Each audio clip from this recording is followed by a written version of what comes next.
తెలంగాణ రాష్ట్రంలో కోమటిరెడ్డి వెంకటరెడ్డి బీఆర్ఎస్ ఎమ్మెల్యేల గురించి ఆయన చేసిన వ్యాఖ్య కాంగ్రెస్ పార్టీలో చేరటానికి 30 మంది బీఆర్ఎస్ ఎమ్మెల్యేలు ఉవ్విళ్ళూరుతున్నారు, మాతో టచ్లో ఉన్నారు. త్వరలో బీఆర్ఎస్ పార్టీ ముక్కలు చెక్కలై ప్రతిపక్ష హోదాను కూడా కోల్పోయే పరిస్థితి వస్తుందని ఆయన ప్రజావాణి నిర్వహిస్తూ నల్గొండ సొంత జిల్లాలో ఈ చేసిన ప్రకటన రాజకీయ ప్రకంపనాలను సృష్టిస్తూ ఉంది.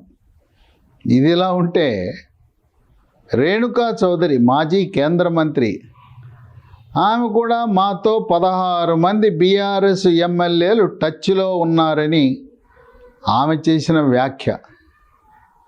వీళ్ళిద్దరూ ఇలా అంటుంటే మరోపక్క మెదక్ జిల్లాకు చెందిన 4 ఎమ్మెల్యేలు వచ్చి ముఖ్యమంత్రి రేవంత్ రెడ్డి యొక్క ఇంటర్వ్యూ తీసుకుని సమయం తీసుకుని ముఖ్యమంత్రి రేవంత్ రెడ్డిని కలవటం అనేది రాజకీయ వర్గాల్లో కలకలం సృష్టించింది. ఎవరు కలిసిందంటే పటాన్ చెరువు శాసనసభ్యుడు గూడెం మహిపాల్ రెడ్డి, దుబ్బాక శాసనసభ్యుడు కొత్త ప్రభాకర్ రెడ్డి, నర్సాపూర్ శాసనసభ్యురాలు మాజీ మంత్రి సునీత లక్ష్మారెడ్డి, జహీరాబాద్ శాసనసభ్యుడు మాణిక్యరావు. ఈ 4 కూడా రేవంత్ రెడ్డితో కలవటం, ఈ 4తో రేవంత్ రెడ్డి దిగిన ఫోటో సోషల్ మీడియాలో, ఎలక్ట్రానిక్ మీడియాలో, పత్రికల్లో వైరల్ అవ్వటం, ఇది త్వరలో ఈ 4 ఎమ్మెల్యేలే కాక వారితో పాటు మరికొంతమంది బీఆర్ఎస్ ఎమ్మెల్యేలు కాంగ్రెస్ పార్టీలో చేరే అవకాశం ఉందని చెప్పి social media, print media, electronic media కోడై కూస్తూ ఉంది. వీళ్ళు చెప్పిన ఎందుకు కలిశారు ముఖ్యమంత్రిని అంటే వాళ్ళు చెప్పిన సమాధానం, మాకు ప్రోటోకాల్ అమలు కావటం లేదు, తర్వాత మాకు నియోజకవర్గాల్లో తిరిగేటప్పుడు ఎస్కార్ట్ ఇవ్వటం లేదు, అందువల్ల రేవంత్ రెడ్డిని కలిసాము, ముఖ్యమంత్రిని కలిసామని. ఇంకోటి ఏంటంటే కొత్త ప్రభాకర్ రెడ్డిపై ఎన్నికల సమయంలో కత్తితో దాడి చేశారు కనుక ఆయనకి సాధారణంగా శాసనసభ్యులకి ఇచ్చే భద్రతకు రెట్టింపు భద్రత ఆయనకు అవసరం, మా మాట ఎవరు పట్టించుకోవటం లేదు. మరి సభలు సమావేశాలు అధికార పార్టీకి చెందిన నాయకులు ప్రోటోకాల్ పాటించకుండా గవర్నమెంట్ కార్యక్రమాలలో వాళ్ళే నిర్వహించటం, శాసనసభ్యులకు కనీస మర్యాద ఇవ్వకుండా మమ్మల్ని అవమానపరుస్తున్నానని ఫిర్యాదు చేయటానికి వచ్చామన్నారు. దీనికి ప్రజలు సోషల్ మీడియాలో, ఎలక్ట్రానిక్ మీడియాలో ఈ ప్రోటోకాల్ అంటే అది కాపాడవలసింది సభ్యుల యొక్క, శాసనసభ్యుల హక్కులను కాపాడవలసింది శాసనసభాధిపతి గడ్డం ప్రసాద్ కుమార్. ఆయన శాసనసభ్యుల యొక్క హక్కులు, వాళ్ళ గౌరవము, ప్రోటోకాలు, వాళ్ళ యొక్క ప్రాణాలు కాపాడవలసిన బాధ్యత స్పీకర్ది. స్పీకరు డీజీపీకి ఆర్డర్ ఇవ్వచ్చు, అభ్యర్థన కాదు. స్పీకరు కొత్త ప్రభాకర్ రెడ్డికి రెట్టింపు భద్రత ఇవ్వండి అంటే ఇవ్వాల్సిందే. అట్లాగే ప్రోటోకాలు పాటించని జిల్లా కలెక్టరు, జిల్లా ఎస్పీ, ఆ రాష్ట్ర ప్రభుత్వంలో పనిచేసే ఉన్నతాధికారులపై చర్య తీసుకునే హక్కు స్పీకర్కు ఉంది. కనుక పరిష్కారము స్పీకరు, శాసనసభ కార్యాలయం. ప్రోటోకాలు దానికి ఒక కమిటీనే ఉంది. ఎవరైనా కూడా శాసనసభ్యుడిని అవమానపరిచినా సముచిత రీతిలో గౌరవించకపోయినా పత్రికలు ముద్రించేటప్పుడు ఆహ్వాన పత్రికల ముద్రణలో కానీ శిలాఫలకాలు అక్కడ ప్రోటోకాల్ ప్రకారం పేర్లు రాయాలి. అవన్నీ ఉల్లంఘనకు జరిగితే అధికారులను శిక్షించే హక్కు శాసనసభ స్పీకర్కు ఉంది. అది కాకపోయినా ఈ ఎస్కార్ట్ ఇవ్వటం లేదు, మాకు రెట్టింపు భద్రత కొత్త ప్రభాకర్ రెడ్డి కావాలంటే జిల్లా ఎస్పీ ఉన్నాడు, ఇంటెలిజెన్స్ డీజీపీ ఉన్నాడు, లేదు డైరెక్టర్ జనరల్ ఆఫ్ పోలీస్కి వీళ్ళు శాసనసభ పక్ష నేత ద్వారా కేసీఆర్ అస్వస్థతతో ఉన్న కేటీఆర్ ఒక లెటర్ పెడితే వెంటనే పని అయిపోతుంది. దాన్ని ఏదో సాకుగా పెట్టుకుని ఇవన్నీ చిన్న చిన్న విషయాలు పరిష్కారము శాసనసభాధిపతి దగ్గర ఉన్న త్వరలో బీఆర్ఎస్ పార్టీని వీడి కాంగ్రెస్ పార్టీలో చేరదామనే ఆలోచనతోనే రేవంత్ రెడ్డిని కలిసి మాట్లాడుకున్నారని విస్తృతంగా తెలంగాణ రాష్ట్ర ప్రజలు, తెలుగు వారందరూ కూడా భావిస్తున్నారు. వీళ్ళు ఎన్ని ఖండనలు ఇచ్చినా ఎవరు నమ్మే పరిస్థితి లేదు. 39 మంది శాసనసభ్యులు గెలిస్తే బీఆర్ఎస్కి ఈ నలుగురేనా? ప్రతిపక్ష పార్టీలో ఉండే ఎమ్మెల్యేలకు నిధులు కేటాయించటం జరగదు. ఇప్పుడు వీళ్ళు బీఆర్ఎస్ వాళ్ళు అధికారంలో ఉన్నప్పుడు ప్రతిపక్ష ఎమ్మెల్యేలు ఉన్న నియోజకవర్గాలకు నిధులు కేటాయించలా. మరి అది సహజం. అప్పుల కుప్పలో ఉన్న తెలంగాణ నిధుల కొరతతో సతమతమవుతుంటే 6 గ్యారెంటీలు అమలు చేయలేని పరిస్థితిలో మా నియోజకవర్గాల అభివృద్ధి కోసం వచ్చామంటే ఎవరు నమ్మే పరిస్థితిలో లేదని విశ్లేషకులు భావిస్తున్నారు. ఇక వీళ్ళు అభివృద్ధి అంటే గూడెం మహిపాల్ రెడ్డి, ఆయన పటాన్చెరు శాసనసభ్యుడు. ఆయన కోరిక ఏంటి? ఇప్పటి వరకు మియాపూర్ వరకే పరిమితమైన మెట్రో, అది BHEL దాటి పటాన్చెరు వరకు ఈ మెట్రో విస్తరణ జరిగితే అది ఆయన వల్ల జరిగింది. ఇక ఆయన శాశ్వతంగా ఆయన కుటుంబం రాజకీయాల్లో స్థిరంగా మహిపాల్ రెడ్డి వల్లనే ఈ మెట్రో వచ్చిందని రోజు మాట్లాడుకుంటారని ఆయన సంకల్పం. ఇక సునీతా లక్ష్మారెడ్డి ఆమె కాంగ్రెస్ మనిషి. ఆమె రాజకీయ చరిత్ర అంతా కాంగ్రెస్. ఆమె వైఎస్ రాజశేఖర రెడ్డి క్యాబినెట్లో, రోసయ్య క్యాబినెట్లో, కిరణ్ కుమార్ రెడ్డి క్యాబినెట్లో మంత్రిగా పనిచేశారు. 2014లో మెదక్ లోక్సభకి పోటీ చేశారు. కాంగ్రెస్ అభ్యర్థి తరపున ఓడిపోయారు. కనుక కాంగ్రెస్ రక్తము ప్రవహిస్తున్న సునీతా లక్ష్మారెడ్డి ఆమె కాంగ్రెస్లోనే ఉండాలని కోరుకుంటారు. ఈ ఎమ్మెల్యేలంతా మొదటిసారి గెలిచిన ఎమ్మెల్యేలు కాదు. వీళ్ళకేం పరిజ్ఞానం లేదని కాదు. వీళ్ళంతా సీనియర్లు. ముఖ్యమంత్రిని ప్రతిపక్షములో ఉన్న శాసనసభ్యులు వాళ్ళంతటిగా వాళ్ళుగా కలిశారంటే ఏం జరుగుతుంది అనేది వాళ్ళకి తెలుసు. పార్టీకి సంకేతాలు కూడా వెళ్తాయి అనేది కూడా తెలుసు. ఒక విశేషం ఏంటంటే ఈ 4 ఎమ్మెల్యేలు కూడా హరీష్ రావు ఆయనకి అత్యంత సన్నిహితులు. మెదక్ జిల్లాలో ఈ 4 యొక్క ప్రయోజనాలు కాపాడటంలోనూ, వాళ్లకు సీట్లు వచ్చేలా వ్యూహరచన చేయటంలోనూ, గెలిపించడంలోనూ హరీష్ రావు క్రియాశీలక పాత్ర పోషించాడనే ప్రచారం జరుగుతూ ఉంది. అది వాస్తవం కూడా. ఈ 4 ఎందుకు పంపించాడు?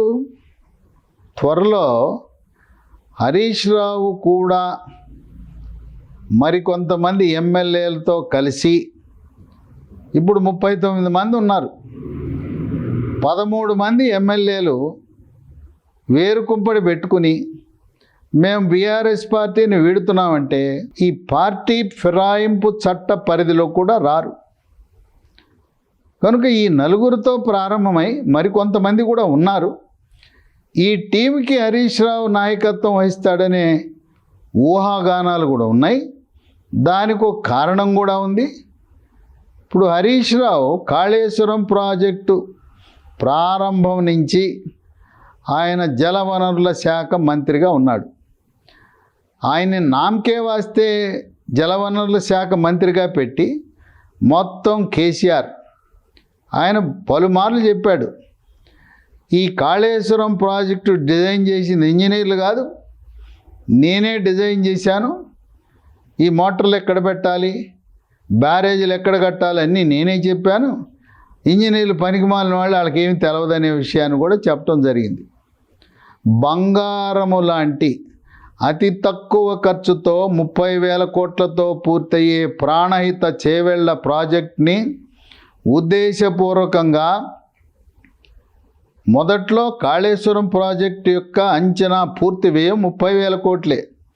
అంచెలంచెలుగా పెంచుకుని దాని ప్రాజెక్టు పూర్తి నిర్మాణ వ్యయాన్ని 1,30,000 కోట్లకు పెంచి ఇప్పటి వరకు 98,000 కోట్లు ఖర్చు పెట్టారు.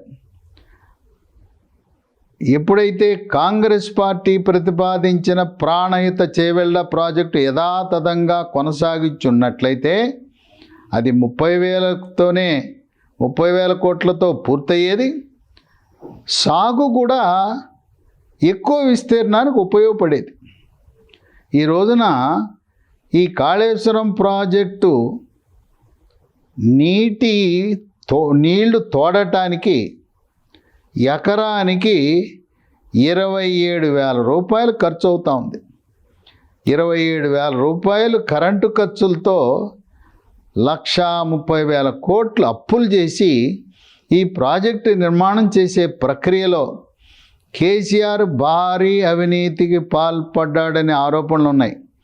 ఇప్పుడు సిట్టింగ్ జడ్జితో న్యాయ విచారణ జరుగుతూ ఉంది. ఎవ్వరూ తప్పుకోలేరు. కేసీఆర్ ముందు హరీష్ రావు నోరెత్తడు, మామ చెప్పిన మాట జవదాటడు. అందువల్ల మామ చెప్పిన విధంగా ఆయన ఏదో మంత్రిగా ఉంటూ ఆయన అడుగుజాడల్లో నడిచాడు కనుక ఇప్పుడు విచారణలో మంత్రి ఆయన మెడకు చుట్టుకుంటుంది ఉచ్చు. ఇప్పుడు కాంగ్రెస్ పార్టీలో కొంతమంది ఎమ్మెల్యేలతో తను వచ్చి ఈ న్యాయ విచారణలో అప్రూవర్గా మారితే ఏ విధంగా ఢిల్లీ లిక్కర్ కుంభకోణం కేసులో కవిత అండ్ కంపెనీ 100 కోట్లు ఢిల్లీ ముఖ్యమంత్రి కేజ్రీవాల్కి ఆమ్ ఆద్మీ పార్టీకి అక్కడ లంచం ఇచ్చారో దాంట్లో ఒక్కొక్కరుగా అందరూ అప్రూవర్లుగా మారిపోయారు. మేము మీ కేసుకు సహకరిస్తాం, మమ్మల్ని వదిలేయండి, మమ్మల్ని అరెస్ట్ చేయొద్దని చెప్పారు. చాలా తెలివిగా బయటపడిపోయారు. ఆ విధంగా హరీష్ రావు అప్రూవర్గా మారి తన మెడకు చుట్టుకోకుండా తన కాపాడుకోవటానికి పూర్తిగా చేసిందంతా కేసీఆర్ కనుక శిక్ష కేసీఆర్కి పడాలి. కేసీఆర్ పొరపాటున నాకేం తెలవదు, మంత్రి హరీష్ రావు అంతా అతనే చూసుకున్నాడు, అతన్నే అడగండి అని ఆయన ఏదైనా పూర్తి ఈ భారం అంతా కూడా అవినీతి అంతా కూడా హరీష్ రావు మీద నెడతాడనే అనుమానాలు కూడా ఉన్నాయి. అందువల్ల ఈ 4 ఎమ్మెల్యేలను పంపే ప్రక్రియ వెనక హరీష్ రావు హస్తం కూడా ఉందని షికారులు చేస్తున్నాయి. ఈ పార్టీలో బీఆర్ఎస్ పార్టీలో కొనసాగితే హరీష్ రావు ఆయన ఇప్పటికే 4వ స్థానానికి నెట్టివేయబడ్డాడు. 1 కేసీఆర్, 2 కేటీఆర్, 3 కవిత. కవిత అంటే ముద్దుల కుమార్తె, కేసీఆర్కి అమితమైన ప్రేమ. ఇక్కడ 4వ స్థానానికి నెట్టివేయబడ్డాడు. పార్టీ అధికారంలో లేదు. ఇదొక కుటుంబ పార్టీ, ప్రాంతీయ పార్టీ. ఇప్పుడు హోరాహోరీ కాంగ్రెస్ బీజేపీ తెలంగాణ రాష్ట్రంలో వాళ్ళ బలాన్ని పెంచుకున్నాలనే తరుణంలో ప్రస్తుతం బీఆర్ఎస్ పార్టీ యొక్క భవిష్యత్తు ప్రశ్నార్థకమే. మార్చి ఏప్రిల్లో జరగబోయే లోక్సభ ఎన్నికల్లో కూడా బీఆర్ఎస్ పార్టీ కొంతమంది 1 సీటు కూడా గెలవదని జోష్యము చెప్తున్నారు. సింహభాగం సీట్లు 10 కంటే ఎక్కువ సీట్లు రామ జన్మభూమి ప్రభావం వల్ల 10వ 12వ భారతీయ జనతా పార్టీ గెలుచుకుంటుంది. ఒక 3-4 సీట్లు కాంగ్రెస్ గెలుచుకుంటుంది. బీఆర్ఎస్ పార్టీకి 0, 1 సీటు కూడా లోక్సభలో గెలవదు. ఎంఐఎం వాళ్ళు 1 సీటు గెలుస్తారని ప్రచారం ఉన్నది. అందువల్ల దీంట్లో హరీష్ రావు హస్తము కూడా ఉన్నది అనేది కొన్ని పత్రికలు, ఛానల్స్, సోషల్ మీడియాలో విస్తృతంగా చర్చ జరుగుతూ ఉంది. ఈ నలుగురితో పాటు 2014లో తెలుగుదేశం పార్టీ సైకిల్ గుర్తుపై గెలిచి రేవంత్ రెడ్డితో శాసనసభలో కలిసి పనిచేసిన ఆనాటి 15 మంది, వాళ్ళలో ఇప్పుడు 7 బీఆర్ఎస్ పార్టీ తరపున శాసనసభ్యులుగా ప్రాతినిధ్యం వహిస్తున్నారు. వాళ్ళ 7 కూడా రేవంత్ రెడ్డికి సన్నిహిత సంబంధాలు ఉన్నాయి. ఈ 7 ఎవరంటే కుత్బుల్లాపూర్ కేపీ వివేకానంద, కూకట్పల్లి మాధవరం కృష్ణారావు, రాజేంద్ర నగర్ ప్రకాష్ గౌడ్. ఈ ప్రకాష్ గౌడ్ విషయంలో పొన్నం ప్రభాకర్ స్వామిగౌడ్ ఇంటికి వెళ్ళి స్వామిగౌడ్ని తీసుకుని ప్రకాష్ గౌడ్ ఇంటికి వెళ్ళి మంతనాలు జరపడం, మానసికంగా ప్రకాష్ గౌడ్ని బీఆర్ఎస్ వీడి కాంగ్రెస్లో చేర్చడానికి ఆయన్ని రంగం సిద్ధం చేశారని వార్తలు గుప్పుమన్నాయి. శేరిలింగంపల్లి అరికెపూడి గాంధీ, జూబ్లీహిల్స్ మాగంటి గోపీనాథ్, సనత్ నగర్ తలసాని శ్రీనివాస యాదవ్. తలసాని శ్రీనివాస యాదవ్ ఈ 6 హామీల్లో 2 హామీలు అమలైన సందర్భంగా ఆర్టీసీ బస్సుల్లో మహిళలకు ఉచిత ప్రయాణము, ఆరోగ్యశ్రీ పరిమితి 10 లక్షలకు పెంపు, ఆ 2 కార్యక్రమాల్లో కూడా బీఆర్ఎస్ పార్టీ తరపున అధికార పార్టీ ఎమ్మెల్యేలతో సమానంగా ఈ 2 హామీల అమలు డిసెంబర్ 9న ఉత్సాహంగా ఉల్లాసంగా ఆయన పాల్గొని ప్రభుత్వం యొక్క కార్యక్రమాలకు మద్దతు తెలిపి, ఆయన ఏ విధంగా తెలుగుదేశం పార్టీలో ఉండగా ఆనాడు కేసీఆర్ ముఖ్యమంత్రిగా ఉండి టీఆర్ఎస్లోకి ఆహ్వానించి టీడీపీ మీద గెలిచి సైకిల్ మీద గెలిచి టీఆర్ఎస్ పార్టీలో మంత్రిగా కొనసాగించాడు. 2014 నుంచి 2018 వరకు ఆయన సైకిల్ గుర్తుపై ఉంటూ మంత్రిగా కొనసాగాడు. ఇప్పుడు కూడా కారు పార్టీపై కొనసాగుతూ మళ్ళీ అట్లాంటి లక్కీ ఛాన్స్ మంత్రిగా అవకాశం దొరుకుతుందా అని వేచి చూస్తున్నాడు. ఎందుకంటే నగరంలో కాంగ్రెస్ పార్టీ 0. చివరికి రేవంత్ రెడ్డి ప్రాతినిధ్యం వహిస్తున్న మల్కాజిగిరి పార్లమెంటు పరిధిలో కాంగ్రెస్ పార్టీ కార్పొరేషన్ ఎన్నికల్లో 2020 ఎన్నికల్లో 150 డివిజన్లకు గాను 2 డివిజన్లే గెలిచింది. ఆ మల్కాజిగిరి ప్రాంతంలో ఉండే డివిజన్లు కూడా గెలవల. 23 నవంబర్ 30న జరిగిన శాసనసభ ఎన్నికల్లో రేవంత్ రెడ్డి పార్లమెంటు పరిధిలో ఉన్న 7 శాసనసభ సీట్లలో ఒక్కటి కూడా కాంగ్రెస్ విజయం సాధించల. చెప్పాలంటే కాంగ్రెస్ పార్టీకి గ్రేటర్ హైదరాబాద్ నగరంలో అడ్రస్ లేదు, ఉనికి లేదు, నాయకత్వం లేదు. అటువంటి తరుణంలో తలసాని శ్రీనివాస యాదవ్ ఒక బలమైన బీసీ సామాజిక వర్గానికి చెందినవాడు, అనుభవజ్ఞుడు. అటువంటి వ్యక్తికి మంత్రి పదవి ఇచ్చి పార్టీ ఉనికిని కాపాడుకోవటానికి 2025లో జరగబోయే కార్పొరేషన్ ఎన్నికల్లో గౌరవప్రదమైన సీట్లు పొందటానికి ఆయన్ని తీసుకుంటే క్యాబినెట్లోకి ఎలా ఉంటుందనే ఆలోచన కాంగ్రెస్ హైకమాండ్కు ఉంది. తలసాని శ్రీనివాస్ యాదవ్ ఆయన్ని కాంగ్రెస్ వాళ్ళు ఆహ్వానిస్తే తప్పకుండా మంత్రివర్గంలో స్థానం కల్పిస్తానంటే ఆనందంగా ఆయన పార్టీ మారటానికి సిద్ధంగా ఉంటాడు. ఆయన ఉంటే ఆయనతో పాటు ఉన్న పాత బ్యాచ్ 7 శాసనసభ్యులు కూడా ఆనందంగా ఆయనతో జట్టు కలిపి పార్టీ మారటానికి సిద్ధమవుతారు. ఏముందో ఒకసారి తెలుగుదేశం నుంచి టీఆర్ఎస్కి వచ్చారు, అది 2వ పార్టీ. ప్రజా ప్రయోజనాల దృష్ట్యా, నియోజకవర్గాల అభివృద్ధి దృష్ట్యా పనులు కావాలంటే పార్టీ మారాలి, అధికార పార్టీకి అనుకూలంగా ఉండాలి. అందుకని మళ్ళీ మూడో పార్టీకి వస్తారు, కాంగ్రెస్ పార్టీ. అయినా కాంగ్రెస్ పార్టీలో ఉన్నది అత్యంత సన్నిహితుడు, సైకిల్ పార్టీతో రాజకీయం ప్రారంభించిన రేవంత్ రెడ్డి కనుక ఈ 7 కూడా ఇంకా ఉత్సాహంగా రావడానికి సిద్ధపడతారు.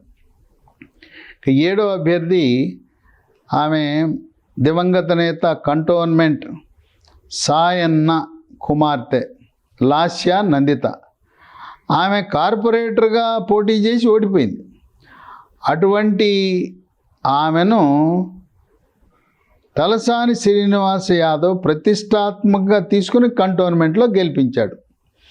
ఈ 7 మెదక్ జిల్లా నుంచి వచ్చిన 4 11 మంది, ఇంకొక 2 కలిస్తే 13 మంది అవుతారు. మూడో వంతు 39లో మూడో వంతు. ఈ పార్టీ డిఫెక్షన్, పార్టీ మారినా వాళ్ళపై అనర్హత వేటు పడదు, వాళ్ళు వేరు కుంపడి పెట్టుకునే అవకాశం ఉన్నది. పైగా ఈ లోక్సభ ఎన్నికల ముందే కాంగ్రెస్ పార్టీలోకి కొంతమందిని బీఆర్ఎస్ ఎమ్మెల్యేలను చేర్చుకుని, ముఖ్యంగా హైదరాబాదు రంగారెడ్డి జిల్లా పరిధిలో ఉండేవారిని మార్చి కొంత బలోపేతమై బీఆర్ఎస్ పార్టీని బలహీనపరిచి కొన్ని సీట్లైనా లోక్సభ సీట్లు గెలవాలనే సంకల్పంతో ఉన్న జాతీయ కాంగ్రెస్ హైకమాండ్ రేవంత్ రెడ్డికి ఆయనకి గ్రీన్ సిగ్నల్ ఇచ్చిందని, ఎవరైనా ఇతర పార్టీల వాళ్ళు కాంగ్రెస్లో చేరతానంటే చేర్చుకోమని కూడా సంకేతం ఇచ్చినట్ల ప్రచారం జరుగుతూ ఉంది. ఎందుకంటే తుమ్మితే ఊడిపోయే ముక్కుల 64 మందే ఉన్నారు. సిపిఐతో కలిపితే 65. ఆ సిపిఐ వాళ్ళకి, ఆ కామ్రేడ్లకి ఎప్పుడు కోపం వస్తుందో తెలియదు కనుక 64 అంటే మరి 5 ఎవరికైనా కోపం వచ్చినా, వాళ్ళ పనులు జరగకపోయినా, పదవులు ఇవ్వకపోయినా, కాంట్రాక్ట్లు ఇవ్వకపోయినా వాళ్ళు అలిగారంటే ప్రభుత్వం సంక్షోభంలో పడుతుంది. దాన్ని కేసీఆర్ అవకాశంగా తీసుకునే పరిస్థితి వస్తుంది. అందువల్ల స్వదేశీ విదేశీ పెట్టుబడులు రావాలన్నా, ఎవరైనా కాంగ్రెస్ ఎమ్మెల్యేలకు అలకపోనినా, కోపం వచ్చినా, వాళ్ళ బెదిరింపులకు లొంగకుండా ఉండాలంటే స్థిరమైన ప్రభుత్వం అంటే ఒక 70 పైగా ఎమ్మెల్యేలు ఉండాలి, 80 మంది ఎమ్మెల్యేలు ఉండాలి. కేసీఆర్ ఏ విధంగా 2014లో ఆయనకు వచ్చింది, టీఆర్ఎస్ పార్టీ తరఫున గెలిచిన ఎమ్మెల్యేలు 63. పార్టీని బలోపేతం చేసుకోవాలి, స్థిరమైన ప్రభుత్వాన్ని ఏర్పరచాలని 15 మంది తెలుగుదేశం ఎమ్మెల్యేలను చేర్చుకున్నాడు. రెండవసారి 2018లో 88 మంది టీఆర్ఎస్ ఎమ్మెల్యేలు గెలిచిన 16 మంది ఎమ్మెల్యేలను, 12 మంది కాంగ్రెస్ ఎమ్మెల్యేలను, 2 తెలుగుదేశం, 2 ఇండిపెండెంట్లీ 16 మందిని చేర్చుకుని 104 మందితో ఒక పక్క స్థిరమైన ప్రభుత్వం, రెండో పక్క శాసనసభలో నోరెత్తేవాడు ఉండకూడదు, ప్రతిపక్షం అంటూ ఉండకూడదు, ఏకచిత్రాధిపత్యం. కనుక అదే ఫార్ములాతో నీవు నేర్పిన విద్యయే నిరజాక్ష అని కేసీఆర్ తన పాఠాన్ని తనకే గుణపాఠం చెప్పే విధంగా కాంగ్రెస్ హైకమాండ్ రేవంత్ రెడ్డికి వచ్చిన వాళ్ళనందరినీ ఇతర పార్టీలలోకి చేర్చుకోమని గ్రీన్ సిగ్నల్, పచ్చ జెండా ఊపినట్టుగా సమాచారం ఉంది. కనుక త్వరలో 13 మంది అయితే సులభంగా పార్టీ మారచ్చు. 39లో కోమటిరెడ్డి వెంకటరెడ్డి చెప్పిన విధంగా అధికారము లేకపోతే గ్రామంలో ఉండే చిన్న అధికారి, విఆర్ఓ స్థాయి అధికారి, లేదు పంచాయతీ ఆఫీసులు ఉండే గుమాస్తా కూడా ఎమ్మెల్యేలను లెక్కబెట్టే పరిస్థితి లేదు. అందువల్ల ఎమ్మెల్యేలు వాళ్ళ ప్రోటోకాలు, పనులు జరగాలన్నా, గౌరవం పొందాలన్నా అధికార పార్టీలోకి మారకపోతే ప్రయోజనం లేదు. అందువల్ల చివరికి కుటుంబ సభ్యులు మాత్రమే బీఆర్ఎస్లో మిగిలి మొత్తం పార్టీ ఖాళీ అయిపోయినా ఆశ్చర్యం లేదని విశ్లేషకులు భావిస్తున్నారు. ఏ విధంగా తెలుగుదేశం పార్టీని కేసీఆర్ ఖాళీ చేశాడో, రేవంత్ రెడ్డి తనని జైలులో పెట్టాడనే కక్ష దాన్ని తీర్చుకోవటం కోసం బీఆర్ఎస్ పార్టీని కూడా పూర్తిగా ఖాళీ చేయించి భవిష్యత్తులో రెండే పార్టీల మధ్య పోటీ, బీజేపీ కాంగ్రెస్. బీఆర్ఎస్ పార్టీ పూర్తిగా ఉనికి కోల్పోయేలా అవసరమైతే హరీష్ రావుని ప్రోత్సహించి హరీష్ రావుకి సముచిత స్థానం ఇచ్చి పార్టీ మారితే హరీష్ రావును కూడా క్యాబినెట్లోకి తీసుకున్న ఆశ్చర్యం లేదు. ఈ ఎమ్మెల్యేలు పార్టీ మారితే హరీష్ రావు ఒకడు, తలసాని శ్రీనివాస్ యాదవ్, వీళ్ళిద్దరూ మరొకరికి ముగ్గురికి అవకాశం కల్పించాలనే ఆలోచనలో హైకమాండ్ ఉన్నట్టు సమాచారం ఉంది. ఇంకోటి ఏంటంటే రాజ్యసభ ఎన్నికలు జరుగుతూ ఉన్నాయి. ఫిబ్రవరిలో నోటిఫికేషన్ వస్తుంది. ప్రస్తుతం ముగ్గురు బీఆర్ఎస్ రాజ్యసభ సభ్యులు పదవీ కాలం పూర్తి చేసుకున్నారు. గ్రానైట్ రవి, గాయత్రి రవి, వద్దిరాజు రవిచంద్ర, ఆయనతో పాటు నల్గొండ జిల్లాకు చెందిన బడుగు లింగయ్య యాదవ్, మూడో వ్యక్తి జోగినపల్లి సంతోష్ కుమార్. ఈ మూడు ఖాళీ అయితే ప్రస్తుతం ఉన్న బలాబలాల ప్రకారం కాంగ్రెస్కి 2 రాజ్యసభ సీట్లు, బీఆర్ఎస్కు 1 వస్తుంది. కానీ ఎమ్మెల్యేలు మార్పు వల్ల ఒక రాజ్యసభ సీటు గెలవాలంటే తెలంగాణలో 28 మంది ఎమ్మెల్యేల మద్దతు కావాలి.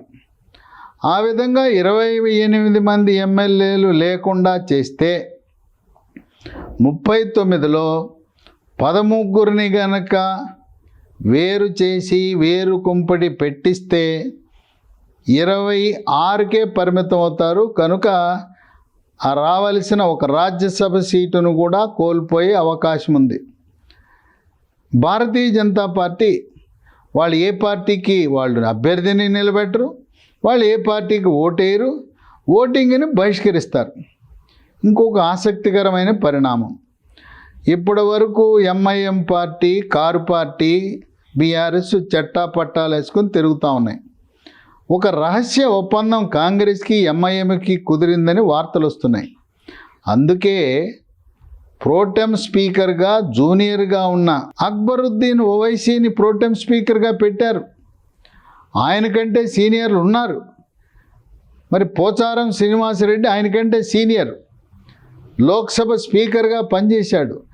ఆయన్ని కాదని ఇతనికి ఇవ్వటంలో వ్యూహం ఏంటంటే త్వరలో ఎంఐఎం పార్టీ ఏ విధంగా బీఆర్ఎస్ పార్టీకి మద్దతు ఇచ్చారో బయట నుంచి మద్దతు ఇస్తారని, వాళ్ళు గెలిచిన 7 సీట్లు కూడా కాంగ్రెస్ పార్టీకి అనుకూలంగా ఉంటాయని వ్యూహరచన చేస్తున్నారు.